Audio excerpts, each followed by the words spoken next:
Okay, good night. It is October probably 28th, 9th, I don't know. This is our last and final week of Argentine Tango.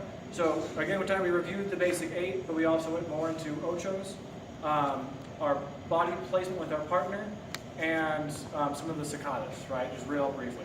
So the main thing I want to think about is if I'm connected with my partners, there's 4 ways I can move, right? The first way is I can move by going side to side with my partner, right? I shift my chest, she follows me, right? And I want to make it clear that my chest and my legs are separate, right? Same for her, right? Her follow and her legs are separate from my lead and my follow, right? So the first option is I can go side and I can go side. The second option is just she can move. So I'll stay on one foot and I'll kind of rotate her around me to get her to step side and side.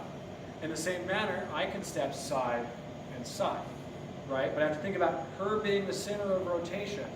If I ask her to translate at all, she'll take that step, right?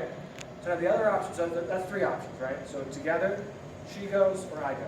The other one is opposition, right? So I can ask her to go the opposite direction I'm going, right? And we're kind of both pivoting around a center point, right? So basically it's either we move along the line, we pivot around me, we pivot around her, or we pivot around the center, right? So from that then, we talked about the Ochos, and there's 2 ways I can do the Ochos, right? So we did it from the basic 8, the first 3 steps. So I go 1, 2, 3. So the first option on the Ochos is I keep her always in front of me, right? So on this one, she's in my right front pocket. I just have my hand go backwards, right? And then I can change her direction. So on the forward Ocho, I'm pulling her. On the reverse Ocho, I'm more like giving her a push, right? And I'm asking her to go, pushing her into that direction. I can also change my body position and have her do the Ochos.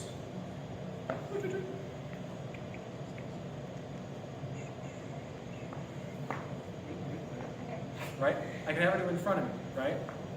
And same thing, reverse in front of me. And so again, this is working on that body position, right? I'm asking her to translate with me.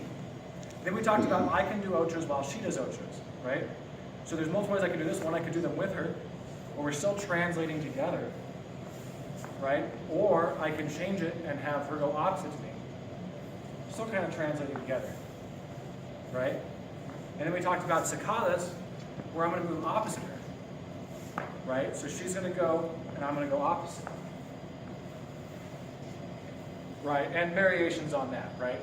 But it was basically talking about if we take those basic principles, there's different ways we can take 1, the basic 8, and 2, the Ochos, to make a whole new vast series of combinations in the stance. So again, I think the last point of this whole lesson was that the basic 8 is a great way to learn the elements of the dance, but don't think of it as a basic pattern you have to hold to, right? Take the elements and make your own basics. So that was it, and then we'll see you next month for waltz. Can you take Nadia and do a little demo dance? We can, yes. Nadia? You've been requested for a demo dance.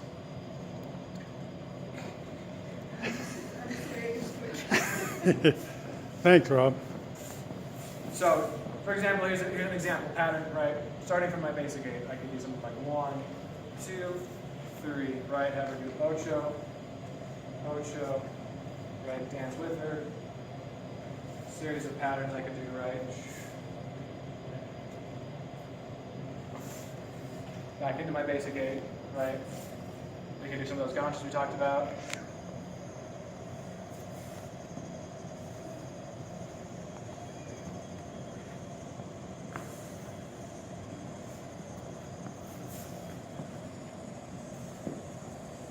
Right, and all of these are things that we've done somewhere throughout the class in different amounts and variations. Yes. So, thank you very much. We'll see you next time. Thanks, Rob.